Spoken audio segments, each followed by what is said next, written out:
This is Chicago. Doors open on the left at Chicago. Welcome to Chicago. Welcome to Chicago. Welcome to Chicago. This is Chicago. Doors open on the left at Chicago. Welcome to Chicago. Welcome to Chicago. Coming straight for you. I'm just discombobulated. We had a long Sunday night. Welcome to Chicago. You're tuning into the TCSF podcast with Big Z and Ian from the Tape Never Lies Network. We're coming straight from the 606 Media Studios, powered by True Chicago Sports Fans. This is episode 277. We're fired up to talk everything that makes Chicago great, which is our sports teams. And remember that you can go check out 606media.com, get your ultimate source for all things Chicago. We have our podcast there. We have our merch there. So definitely check that out. If you're watching on Facebook, YouTube, Twitch, go ahead and smash that subscribe button. Get the little bell, get the notifications anytime we are live, which is a lot lately. So definitely go do that. And if you're on your podcast app, give us a 5-star review. It means the world to us. All right, let's just get into it. It's going to make a great episode. This is our Chicago Bears. This past week, they took the L versus the Packers, and it was not a pretty game. 21-28 was the end of score, and it came down to the wire. And for me, it that slow start came to bite us in the ass finally. The slow starts that we've been having all season long, where we have to come from behind. And we got to find a different wave, a different hero every week. It became old, and the Packers did their job. They did their due diligence. That play to Cole Kmet in the end zone was the same exact play that was Cole Kmet against Philadelphia the week before. So they did their due diligence. The fact that we don't use DJ Moore correctively, like they don't throw it to him. He's your number one, aka number one, but he's not being used like a number one. He's a decoy. He's blocking. He's running back there. But where's his catches? Where's his 5 to 10 catches? Where's the targets? And I don't know. It's a problem. Yeah, one for -4. I just felt like DJ Moore was going to be the guy that receiving wise would pop for them, right? And I felt like the tight ends were going to have a big game. They did. They did later in the game, but DJ Moore, I just felt like I thought this was going to be that game where it's like, boom, DJ Moore just help us win the game against Green Bay, and he just wasn't involved enough. And like you said, that first half, it's frustrating because there's blame everywhere, right? Right. The quarterback, the head coach, some of the protection. Obviously, they kept getting after Caleb. They were on Caleb's ass the entire first half. It was Caleb trying to survive a little bit. Now, it's not to take away from what their defense did, but it just felt like if we could get 1 or 2 more plays in there in that first half and come up with points, especially after you get a big pick, as they're driving down the field on you, those are all the same things that we've been talking about all season long, the flaws of the Chicago Bears. And like you said, they ran out of that magic in Lambeau, right? They ran out of it. Take it for what it is. Was it a perfect game? No. It was a compelling game. Yeah, I felt like the Bears definitely made the corrections in the second half. They looked way better in the second half. But it just bothers me because, again, like, your identity, the run leads to everything else, and yet it just seems like there's still the times where they elect to go with pass when I feel like run would be better, right? Or even just a different play design might be better. But regardless of that, you can't in a big spot, right? In that last play, if we want to talk about that last play, and I got a lot to say about that last play. Caleb, if you limit the options, right? I felt like, right? if you were to limit it, because he has like 4 options, right? I felt like Caleb at that moment couldn't decide because what happened was everybody knew on that Green Bay defense, this is a play fake. The safety bit, because the safety was, I don't know why he bit on that and went and came down. But again, once he's looking in the flat first, and then he's moving up. So it's like it's almost as if he's thinking, okay, do I run? Okay, these guys, you're taking him right to the flat. So you got 4 guys tailing Swift to the flat. If he runs, you have maybe 2 or 3 guys that could probably when it gets to that point, when it gets close, when Caleb's running the sideline trying to go for that, I think that they would potentially keep him out. So I think Caleb just he balked at the decision. It had to be a quicker decision. He balked at the first 2, and then by the time he got to the third, which is Cole Kmet, it's too late, and you're having to go ahead and make this fucking amazing throw, turning around, throwing across your body, trying to get it to Cole Kmet. You know what I'm saying? To me, that's not what I wanted. That's just me. Was it a good play? Yeah, it could have worked. It definitely could have worked. What I say is a good play. I'd say it's a predictable play. And the way that the defense reacted, all but that safety, who, God, if he reacts quicker, you know what I'm saying? Or if he sees him right away, it's a different story. But again, I believe Caleb's option, because they even ran that play earlier in the game. They ran that play around the middle of the field, around midfield. Caleb picks up a first down on that play, right? I just think that Caleb outthought himself at that moment. Was too late, threw the interception. You want to know why I'm frustrated with the last play? Because I thought it should have been a run. Mm-hmm. 2 timeouts. You got them on their heels. You got them tired. I would either call the timeout, or I would have went quick right up to the line, told Caleb, hey, you see it's a run. If you see anything, check out. And if we still are questionable about it, we'll call the timeout right there. Yes. I thought there was so much more options, and you had so much more. I wouldn't say so much. I would say you'd had so much more time to dial up 4 fucking plays, 3 plays once you pick up a first down, right? So I just felt like it was a little bit desperate right there, 4th and 1. Similar to like when the Eagles went for 2, right? Everyone's like, that's fucking desperate. And it didn't work out for him. Well, I think that it was a little bit desperate from Ben Johnson, a little bit predictable, because like I said, he's done. This is what he does. And I'm okay with the aggressiveness, but there's just some times where you got to do something else. And I feel like that's what Ben Johnson does on these short downs and distances. Like he tends to outthink himself at times. Yeah, in that scenario for me, and I, even when it was like 3rd and 3 or whatever it was, and Mananga kind of got shut down and tried to get the first down, and I was like, call the timeout, and they had like a minute 14 or something. You're like, why run the clock? The reason I was saying that is just you need to score first. Before anything, you need to score first, and you still need a 2-point conversion, right? And let's say you don't get the 2-point conversion. Now you got to do an onside kick, and you need time to get back into the end zone or set up for a field goal. That's why I wanted that clock still.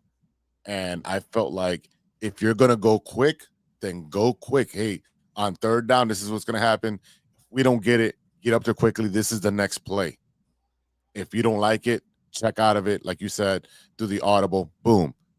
You're catching them on their heels. They were tired all game because they were trying to keep up with us. We had the opportunity to continue to put that foot on their neck, and we just didn't do it. Yeah, they were tired. Like even Parsons said, it was frustrating. Like you're chasing Caleb all over. Like they weren't, getting to him. Like they were getting close. They got close a few times. They did get home on a sack, but it's just like they could have, in their minds, they could have had so much more. And that had to be frustrating for them. Like you said, they're tired. And now you have Kyle Monungai. You got them on the ropes. It's late in the game. You run Kyle Monungai once, I go right back to Kyle Monungai. what do? You switch Swift out. They're like, okay, Swift's in. So now you have to be more conscientious of the pass, of that play action, because Swift is the better pass catcher. Am I wrong? No. 4 fucking guys trailed DeAndre Swift.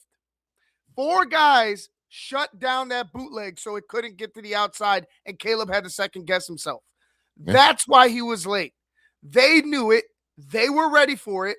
Even with the safety mistake, somebody else was able to make up for it because it was covered up and they could bail out and cover Cole Kmet, and they made a fucking play. That's what happened. Now, again, it's not like the sky is falling, but these are the things that we've pointed out all season long. And there you go. Again, you made your bed. Now you got to sleep in it. Again, those slow starts have cost you so much. We could have been blowing out teams left and right all season. Not running the ball equals time of possession. That takes the ball out of their hands. The last thing you want is we saw that in the first half where Jordan Love was just in a groove and picking us apart, literally 10 yards here, 5 yards here, 7 yards there, just literally picking us apart until we got that sack. I mean, that's not the sack, but the interception. And then we don't put points up. We literally go, what are we doing here? That is so annoying when you are the leading team in takeaways and you're not capitalizing on a playoff level game. I understand you're in their home field, but at the same time, man, you've got to take advantage of these opportunities because there's not going to be much opportunities to continue to do that. You know, well, you can say what you want to say about Jordan Love, but he's I would say a way above average quarterback. I'm not saying he's great. I'm not saying he's, the greatest. He's not the GOAT, but he does have a good arm. He is in a system that he's been in for a couple of years and knows it. He can pick you apart. Guess what? When you keep him clean and on his feet and sitting in the pocket for fucking 3-4 seconds, he's gonna go ahead and make some passes, right? So, and again, like they were still aggressive, right, on third down. But whenever they blitz, every blitz I felt like was getting picked up, and you had wide open guys downfield one-on-one with safeties, and that's what happened. That definitely was exactly. You don't have a pass rush. You don't. That's viable. That's trustworthy. Where I'm confident enough that when we need to play from them in spots like that, 3rd and 10 late in the quarter, 3rd and 2, they can fucking make a stop. I still don't trust it. I will not trust it this entire season until I see something different. But we got 4 games left. We got 4 games, and to your point, the guys that came back in the secondary, what's with the the stupid arm tackles? Stay in front of them, wrap them up, and take them down. That arm tackle shit is just. Josh Jacobs should have been stopped. 10, and he got 15 running the ball straight through the defense. Josh Jacobs should have been stopped. They should have never got 28 points. Josh Jacobs should have been stopped. Like that was poor execution and tackling. Poor execution in the back half with the secondary. This poor execution was probably the theme of the night for the Chicago Bears, right? Poor execution, lack of urgency in the first half. Some people say it was a lack of urgency in that final drive, and I tend to agree with them, even though I do agree that you want to take as much time off the clock as you can because of the way that their offense is performing. So either And I told you right away. I was like, he's going for 2.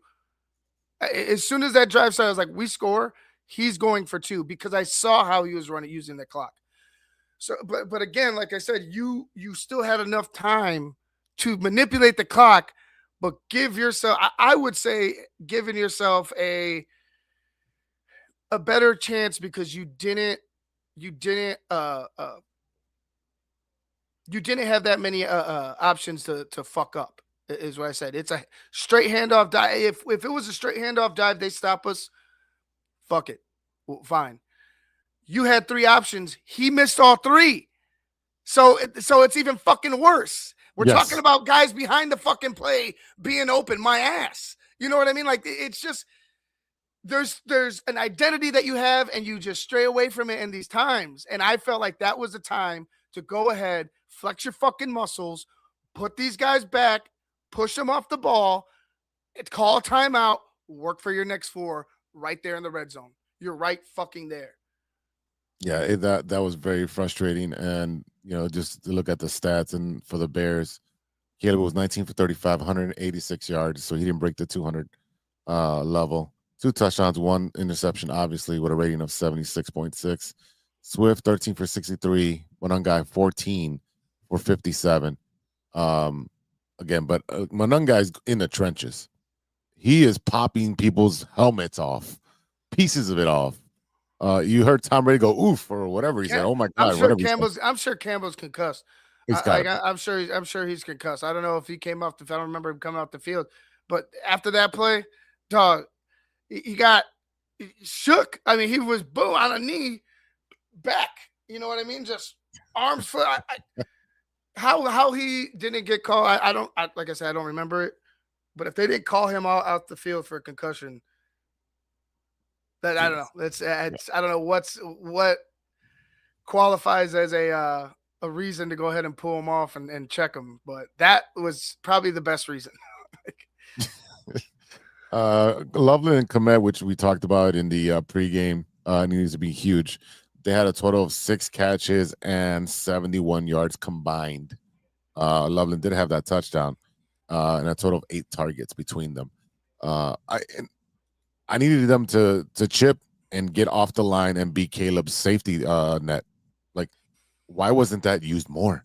I mean, yeah, like I said, it's the first half. It was the first half, and he would look different with a couple of different connections. If Caleb connects 3 or 4 more times with some of it, I think we're maybe talking about a different game. You know what I mean? But I think I thought they did a all right job with them. I just felt like you were going to attack with the run and then work off of play action, but utilize the tight ends as the most, the main targets in this game, or like those X factors in this game. But it was what it was. Like, it's hard for me to sit here and just be like, oh, the Bears, like, everything was fucking, terrible. Like, they stood in the game. They made adjustments, right?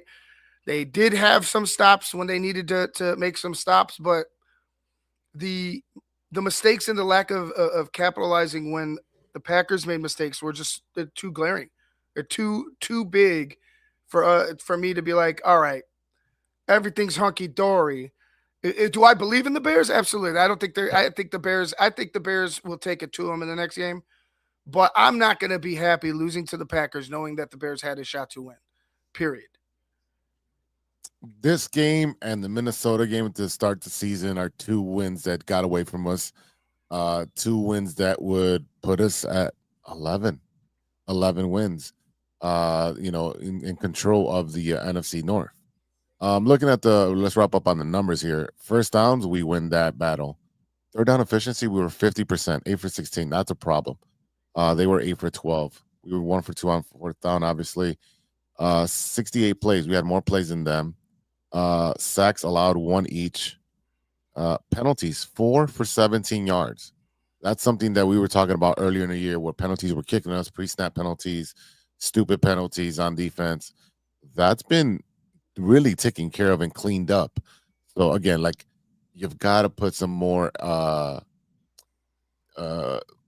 stock into Ben Johnson and what he's doing with this team, because every single week he's fixing something that's wrong with the Chicago Bears, and he's going to continue to fix what's going on with Caleb. Give him some time. My biggest issue today, and it's fucking been pissing me off, is like, it seems like you can't criticize him right now. And I'm like, don't do that. Don't fucking do that. You know what I'm saying? Like, he's growing too. Yes. But what I do is point out that shit, right? That's what we do. We point out what we see and what we think is right and wrong. Ben Johnson is going to be a great head coach. He still makes mistakes. Yeah. Those mistakes still need to be called out. And even if I disagree, right, with a play or two, who gives a shit? You know what I mean? There's a handful or more than a handful of plays in each NFL game that coaches wish they would have got back, that they probably would have done something else or second guess themselves in. So if I can't fucking do it, then they shouldn't second guess themselves ever.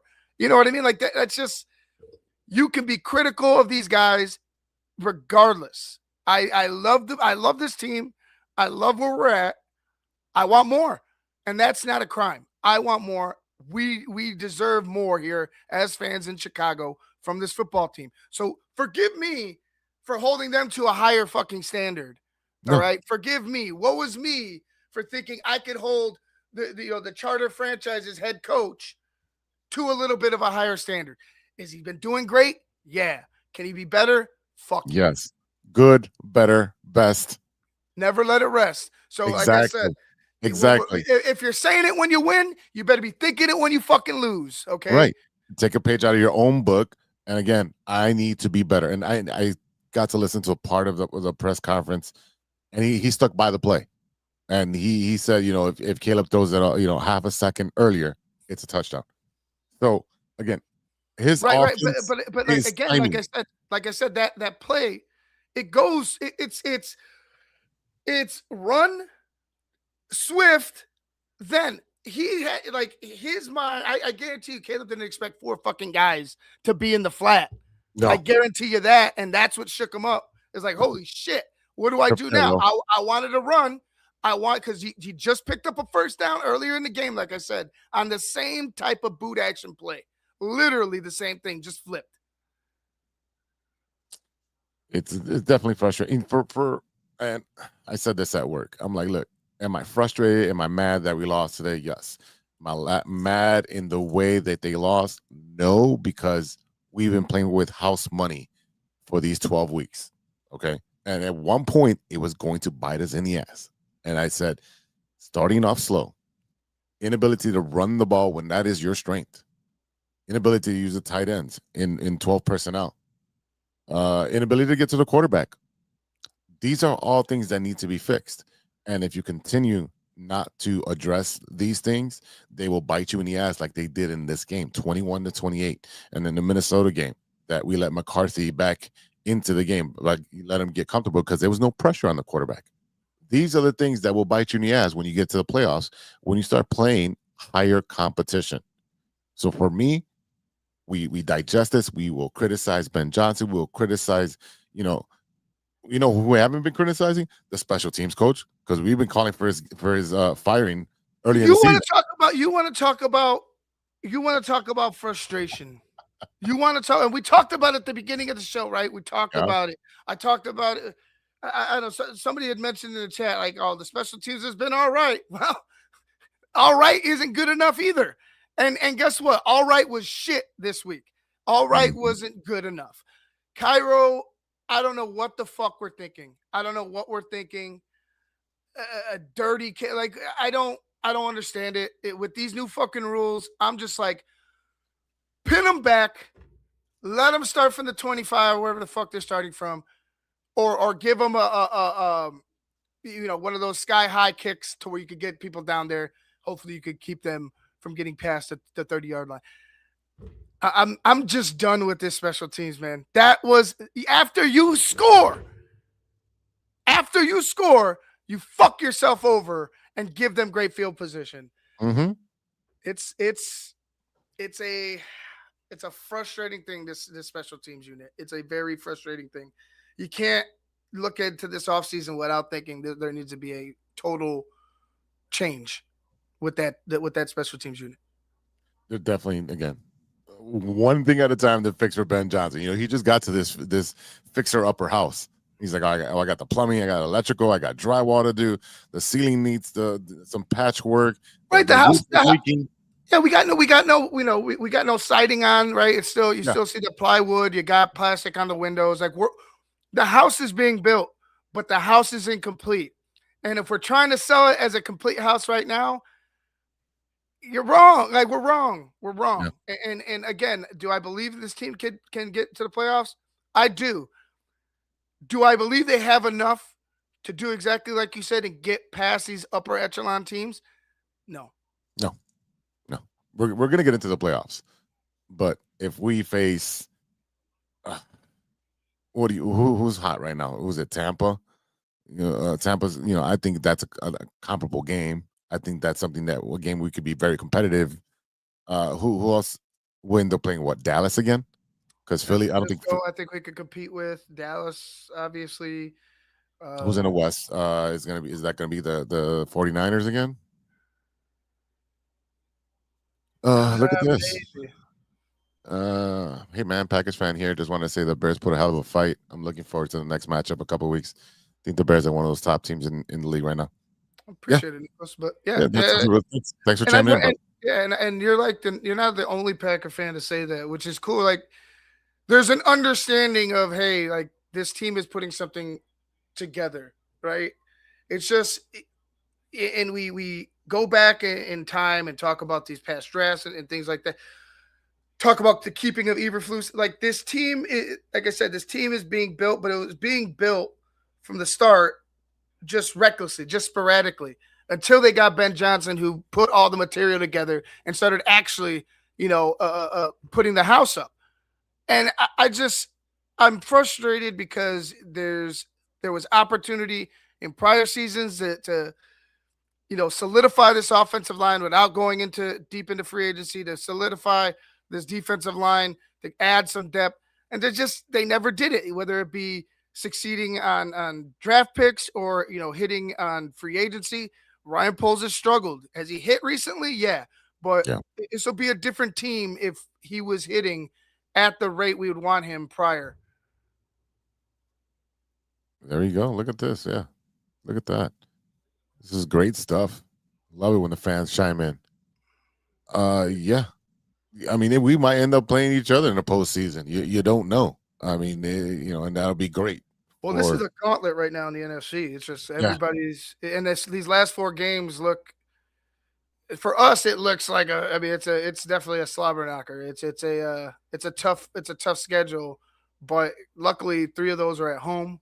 The only one away is San Francisco. I believe in the Bears. I don't think the Bears are gonna, shit the bed here in December, but things need to be cleaned up. And then there's just certain things that can't be fixed until the season's over. And that pisses me off, because I feel like this team, we're talking about playing with house money. Okay, but how many times does that opportunity actually happen? You know what I mean? Like, how many times have we actually had a team go ahead and be contending in a playoff spot? It's always been this one and done thing. So for me, as soon as the window opens, you need to fucking go ahead and strike. Jump through that motherfucker, because we've seen too much ineptitude here in Chicago to just be like, oh, we're good. I believe we'll be better next year. But you have opportunity right now, right in your face, to do something, to make some noise. You can't just be, all right, well, we'll get them. We're definitely going to improve and be back. Do you know how many teams that have lost in the Super Bowl, lost in the championship game, thought they were going to come back? Everybody thinks they're going to come back and never come back. The next season is even worse. That, I'm not wishing that on the Bears, but I'm saying, when you have your opportunity, regardless of when it happens, seize that shit. Yeah. This is, again, we've made this comparison before. This is the 2015 Cubs. Definitely on the verge. These young guys are coming in, they're producing. We've seen what the guys who came in the linebacker crew, second, third, fourth stringers came in and were all-stars for a couple games. And they were holding up the ship, I don't believe that the Bears fan. I heard some Bears fans say the Packers didn't beat. No, the Packers beat us. The Packers beat us. Now, did the Bears add to that? Yeah, by not scoring in the first half, by not being able to run the ball more. Yeah, we have already covered that. No, we got beat. We got beat. Look, it's a 4-quarter game. You played a half a game. If you played the whole game, if you play better defense late in that quarter, right, late in the first half, you play better defense late in the game, it's a different story. But again, you just got beat. That's it. Like, you got beat. There's no And it's not one of these games where I'm like, to me, it's the refs. I know there might have been some holding calls out there. Yeah. But to me, it wasn't like a game where me as a Bears fan, the refs did it. This fucking shit. No. We went out there. We didn't look good. We made adjustments, great, and we got beat by a touchdown. We got beat staring down, a tie game. You just made one. You made too many mistakes. One too many mistakes did it for you. One too many mistakes. Nicholas continues to comment in, chime in. Yeah, man. At the end of the day, Lombardi is coming to the NFC North. Is better than any other division. Although I personally prefer to be Green Bay. Of course you would, but it's okay. We'll see. We'll see you down the road, brother. We'll see. Yeah. And I can't wait for you to come back to the show and chime in when we play you guys. And it's Monday morning. That's Saturday. Yeah, Saturday. It'll be Saturday, right? Oh yeah, Saturday. Saturday. Saturday night game, 7:20 for that one. Okay. Yeah. So we'll tell you exactly what we're kind of. It's going to be the most. Quite honestly, it's the most anticipated Bears Packers game I think I've. Maybe since that the playoff game. Was it with Cutler? When Haney came in, when Cutler got hurt, and Haney, yeah. I think that was, to me, I think that was the last time I was like this excited. But this is a prize fight. This is a title fight, right? These are you and I'll say this: you legit have 3 playoff games coming up. 3 playoff games in the regular season still. Legit. Like this is critical for every team that you're about to play, yourself included.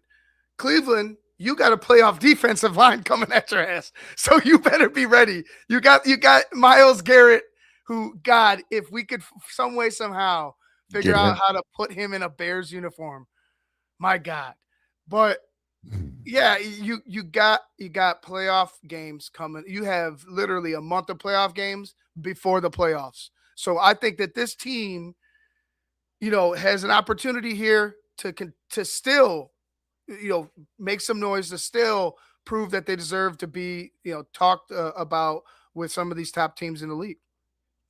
Yeah, looking at the standings, you got the Eagles and Cowboys fighting for the East. Eagles are 8-4, Cowboys are 6-6, still alive. You've got the Packers at 9-3-1, Bears 9-4, Lions 8-5, Vikings are cooked. They're 5-8. They're done. Buccaneers and Panthers tied at 7-6. Everyone else is just straight garbage. So you have a lot of teams. Hey, you might get 2 teams out of the NFC North to get to the playoffs. Because the rest of the league is just trash when it comes to the second tier.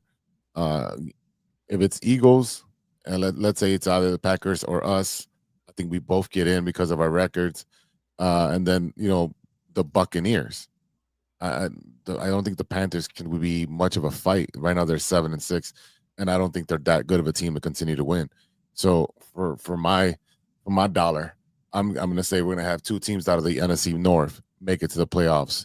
And the idea is that we are at the top of the North, so that way we can get a bye. But it's definitely going to be a. At this point, just get me in. At this point, like obviously, I would love to buy. I would just get to the playoffs. Get to the playoffs. Yeah, I mean, we're playing the Browns, like you said. That defensive line is going to be no joke. They just put up 300. Shador just had his best game of the year. I mean, they put up a bunch of points. Are they a great team? No. But again, if you don't capitalize on mistakes and you allow continuous pressure and you allow these late touchdowns and scoring drives, the Cleveland Browns can beat you. Yeah. I don't know, Ivan, what's going on here? I don't know what's going on, Petrus. Maybe they're expecting you to be on the other channel right now. No. That's what I'm thinking. Yeah. Well, again, we're gonna switch over in a little bit after we're done with this. I'll be on the Bear Down with Big Steve in just a minute. This is every week. Yeah, this is every week. Let's take a quick break. On the flip side, Madison on the Madhouse on Madison report. We're gonna shit on 2 teams that really suck really quickly, and then we'll jump off, and then you'll catch us on TTNL for the Big Steve show over there. So we'll be right back after a word from our sponsors. Hey there, Chicago enthusiasts. Are you ready to take your fandom to the next level? The True Chicago Sports Fan Podcast has got you covered with some serious cool merch that screams Chicago pride. From cozy sweaters to trendy tank tops, we got it all. Show off your love for the city with our iconic red, white, and blue logo, or stand out with our exclusive collection for the love of sports.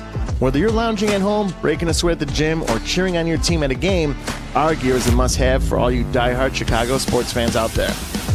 Don't hesitate. Visit bonfire.com/store/606-media-store/, or simply just click the link in the description and snag your gear ASAP. Get ready to make some noise, show your pride, and embrace the Chicago spirit with True Chicago Sports Fan Podcast merch. Designed for you, the ultimate fan, for the love of sports. Hey guys, it's Steven. And this is Sean, and you are listening to True Chicago Sports Fans. Don't forget to listen to No War on the Weekend. New episodes on Monday. You can find us anywhere you listen to podcasts. Yeah, so we're going to go do a couple of shots. So let's kick it back over to Big Z. Water on the weekend. TCSF Pod, and it's myself, Big Z, and Ivan from the Tape Never Lies. I want to thank everybody that's been chiming in, and today y'all have been great. We got Bear Truth 9. What's up, man? Thanks for the support. And then Nicholas, who's been, from over there in Green Bay. Thanks, man. Go Pack Go, as long as we're not playing them, then it'll be us. Yeah, go. No. Nicholas has been cool. I don't want Nicholas, thanks, man. You've been awesome. Simon. No animosity right now. Just so I'll bury it for 2 weeks. I'll bury it for 2 weeks. Oh, man. I mean, it's been great talking Bears, even though it's been a loss. We're talking about a lot of happiness because last year we were talking about such a depressing team and it's turned around. But let's talk about depressing. Let's talk about our Chicago Bulls and the lack of enthusiasm with this team. No, I mean, you know why? You know why we have to? Because this team needs to be blown the fuck up already. You've got expiring contracts. You've got. You know what this sounds like? You know what this sounds like, Jose? This sounds like 19. Oh no, I'm sorry. This sounds like 2003. This sounds like 2007, 2014, 2010. Last year. This sounds like every fucking year for the Chicago Bulls. It's like a rebuild. They got to blow it up. What is the one consistent thing about the Chicago Bulls? The ineptitude of the ownership and the ineptitude of the front office. And the front office continues to be a carousel. So what is the real consistency? Yeah, Michael Reinsdorf. Your ownership is garbage. Your ownership is nobody wants to work for these people. I guarantee you. In the NBA. Unless you're traded to the Chicago Bulls, you don't want to sign them. I guarantee they don't want to work for these guys. I guarantee you. Because it's just not important enough to. I feel like it's not important enough to them. The Chicago Bulls are a tax write-off to them. Like they're like you made it a global, or excuse me, Jordan made it a global brand, and you thought, well, we're the brand now. I'm the Yankees. I'm the Yankees. We could just go ahead and championships. Remember that? Wins championships. We could just go ahead. Yeah, we could just go ahead and plug and play anybody in there. Yeah. We don't need Phil Jackson. We don't need Mac Jordan. Was it Corey Booth? Was it Booth? There was the one player. I remember Krause going all over, like drooling over fucking garbage. But anyway, like this has been them.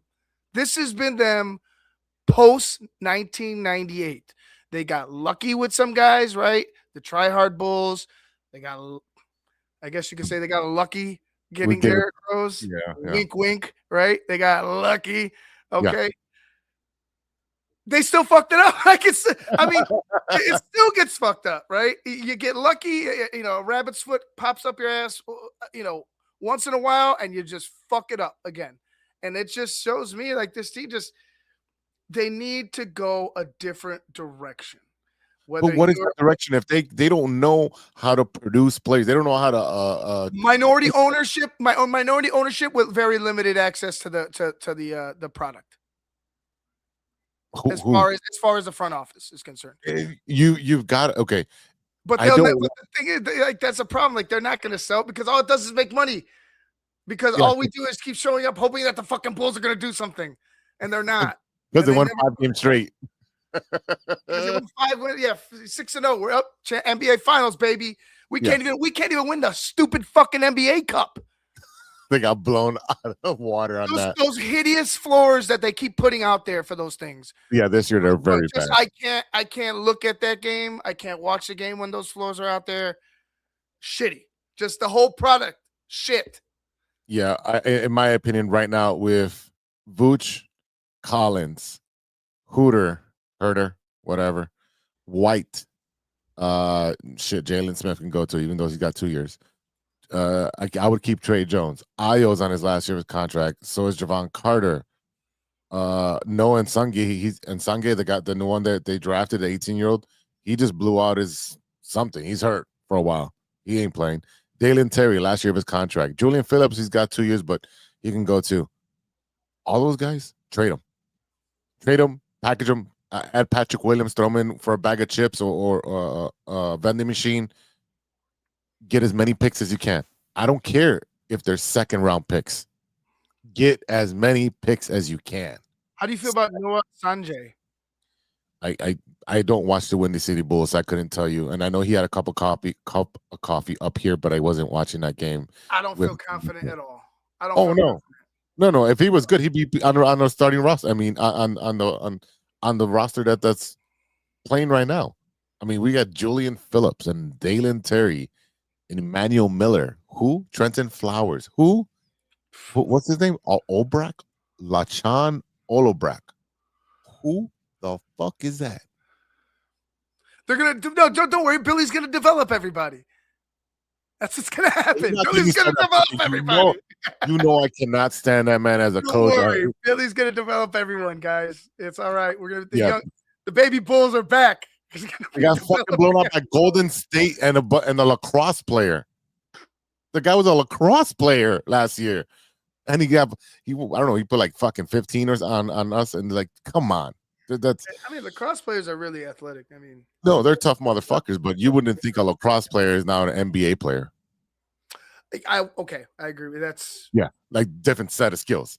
So that team needs to be blown the fuck up. And I really think it happened with that Vooch. Remember with that victory when he called the whole team soft, and after that, get Vooch out for Vooch's sake. Like, save Vooch. Somebody come over here, save Vooch. Trade Vooch away. To a contender, please. Get him to a contender because he fucking deserves it. Send him to Dallas. Send him to Dallas. That would be nice. But I don't. Maybe not. I don't know. Send him to LA. I don't know. Send him somewhere. But like, he's got to. He has the right mentality. He's like the only one I feel like that has the right mentality. Right? Because he's a pro. Right? He's the only one right now. He's a vet. He's a pro. You need a bunch of Vooches mentally on the team, and you don't. You don't have those guys with that no. You have to kill. You have to have a. I just think that there's a lacking of a killer instinct in almost all these guys. Well, pretty much all these guys. I don't know. I don't see killers yet, right? I think Buzelis could be a dog. I think there's some guys that might. Giddy, there's some guys that I could see, but the team is an embarrassment. It's an embarrassment. I'll just say that. Every time we talk about the Bulls, I want to wear Bulls gear, but I'm just like, ugh. I literally just bought a new Bulls jacket. I'm afraid to wear that outside. I might get some more Bulls gear. It's not the 90s. They're not going to get fucking jacked for the starters. All right, like they're like Bulls. Ugh. Like who's got the Golden State jacket? Let's move on down the block. Like that's nobody robbing you for your bullshit nowadays. Like, I'll tell you that much. All right, the other side of the madhouse has the Blackhawks, who are also just stinking it up, getting blown the hell out. They got blown out by the Ducks, who are in first place in the Pacific Division. But it was, what was it, 7-1 yesterday? Come on. I was showing it was like 11-0 in the last like 4 periods. Like at that time when that lower third popped up, I was just like, what in the fuck, man? I watched the last 2 games. I watched them. Watched the last 2 games. I can't believe I did it. But they were being outskated. skated. They're out of position a bunch. Yep. There's guys that didn't look like they. I wouldn't say they didn't look like they were just. I wouldn't say that they were just. It just looked like they were just outmatched. And you saw the Hawks made a move today, sending Renzel down, sending Slaggert down. I would imagine they'd bring up a Korchinski. Now that you say, you bring up Korchinski, maybe Lardis. You bring up offense, defense. You match who you send down, and then hope that shakes things up. I mean, you got Lardis, he's highly touted. Korchinski too. Like, you're going to have to start seeing what you have with all these guys, because some of these guys aren't going to be here, right?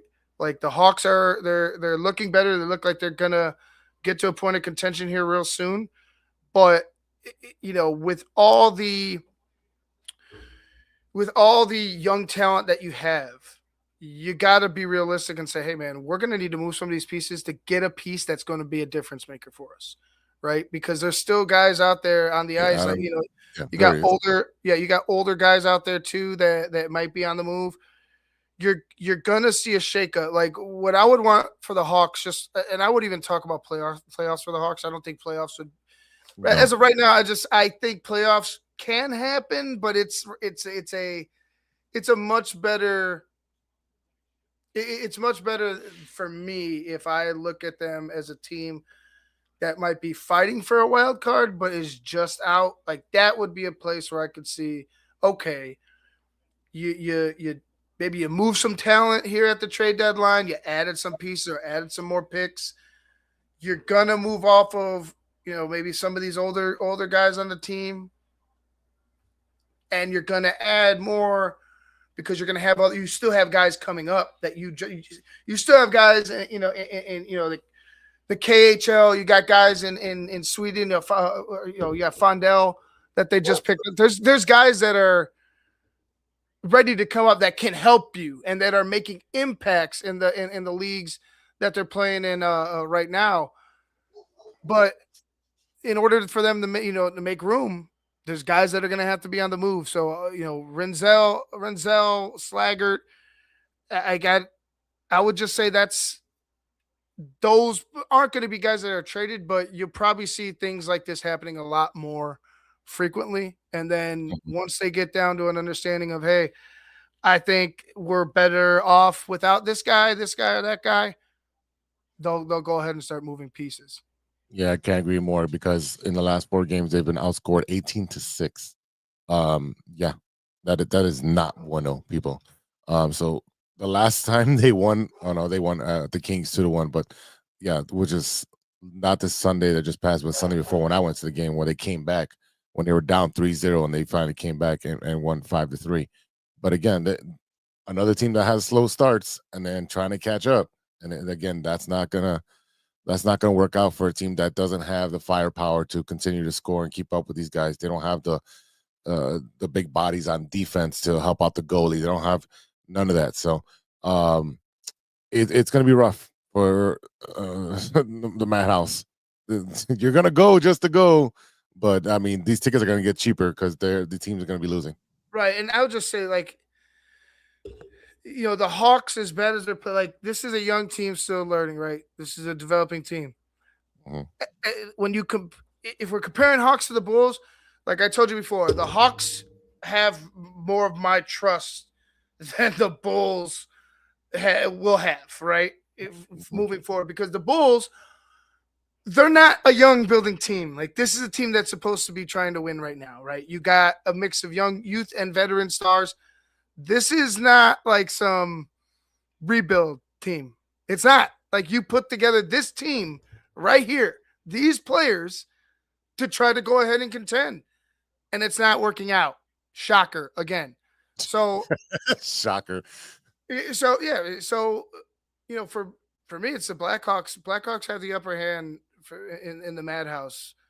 For me, it's just the youth, the talent, the understanding that, okay, we are going to move these guys, some guys, what I'm saying?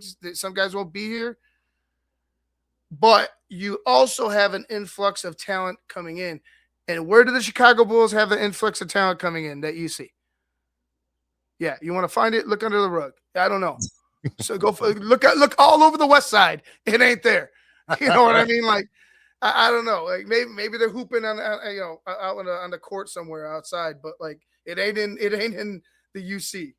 No, and like I completely agree with you. Until the ownership changes, you're not going to see a change in approach on how they do things. They're scouting. Marketing's going to be there, right? Marketing's great at the Bulls game. Marketing's great at the White Sox games. That's one thing they do well is marketing. Yeah, the two biggest losers in the fucking city market the best. Yeah. Yeah. But come on, you're gonna have fun when we come out here. I'll give them that. I'll give them that. If you want to just sit there and if you don't give a shit about basketball, if you don't give a shit about the outcome or what have you, it's a great bar. You know what I mean? It's a great bar. It is a great bar. It's a nice nightclub that happens to have a Bulls. With entertainment with Benny the Bull, the best mascot in the world, and Benny, Red Panda. I mean, they like there's things that you love, but the things that you hate, just that outweighs it. Yeah. All right, Ivan. I know we're gonna go on to the Tape Never Lies with Big Steve. So let's close this one out. All right, y'all. That is it for today. Thank you for listening. Thank you to Ivan for joining.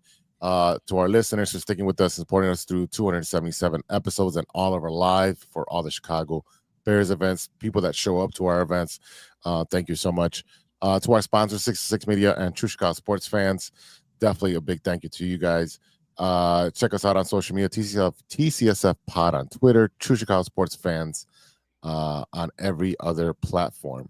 So for Ivan, I am Big Z, and we'll see you next week for the Bears games live and next Monday for episode 278.